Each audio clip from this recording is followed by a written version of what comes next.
حال ہی میں اطلاعات و نشریات کی وزارت نے ہندی کے بڑے نیوز چینلز TV9، بھارت ورش، آج تک، ABP، زی نیوز اور TV18 کو ایک نوٹس جاری کیا۔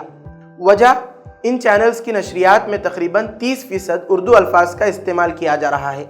وزارت نے نہایت سنجیدگی سے ہدایت دی ہے کہ یہ چینلز زبان کے ماہرین کی خدمات حاصل کریں اور ان کے سرٹیفکیٹ اپنی ویب سائٹس پر شائع کریں۔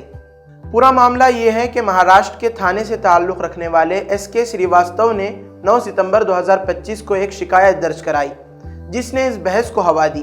ان کا کہنا ہے کہ ہندی نیوز اینکروں کے جملے جیسے تشریف رکھیے یا سیلاب عام ہندی بولنے والوں کے لیے پہیلی بن جاتے ہیں۔ سریواستو کے بقول یہ اردو الفاظ کا بیجا استعمال ہندی کی سادگی کو نقصان پہنچاتا ہے اور ناظرین کے لیے الجھن کا باعث بنتا ہے۔ انہوں نے مطالبہ کیا کہ ہندی چینلز خالص ہندی الفاظ کو ترجیح دیں تاکہ زبان کی پاکیزگی برقرار رہے۔ یہ شکایت بظاہر ایک پیشہ ورانہ تنقید معلوم ہوتی ہے، مگر اس میں ایک لسانی تعصب کی جھلک صاف محسوس ہوتی ہے، کیونکہ درخواست گزار کے نقطۂ نظر میں اردو کے الفاظ ہندی کی پاکیزگی کو متاثر کرتے ہیں۔ دلچسپ بات یہ ہے کہ یہ لسانی رقص صرف ہندی چینلز تک محدود نہیں، اردو میڈیا بھی ہندی کے رنگ سے سجا ہوا ہے۔ مثال کے طور پر اردو والے بسا اوقات احتجاجی مظاہرے کے لیے پردرشن، سیلاب کے لیے باڑھ، خبروں کے لیے سماچار، فنکار کے لیے کلاکار اور واقعے کے لیے گھٹنا جیسے الفاظ استعمال کرتے ہیں۔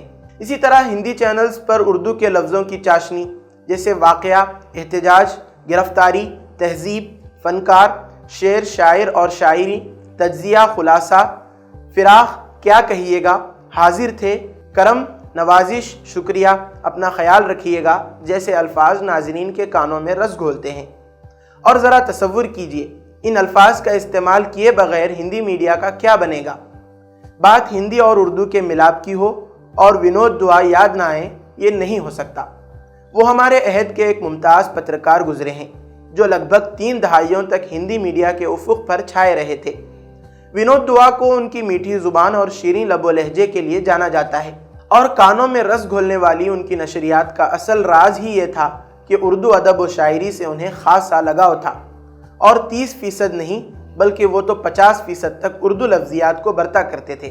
اردو اور ہندی کی یہ داستان کوئی نئی نہیں ہے، اہل ادب نے ہمیشہ انہیں جڑواں بہنوں کا خطاب دیا۔ یہ دونوں زبانیں صدیوں سے ایک جیسی لسانی جڑوں سے پھلی پھولی ہیں، مگر ہر ایک نے اپنا الگ رسم الخط اور ثقافتی رنگ اپنایا۔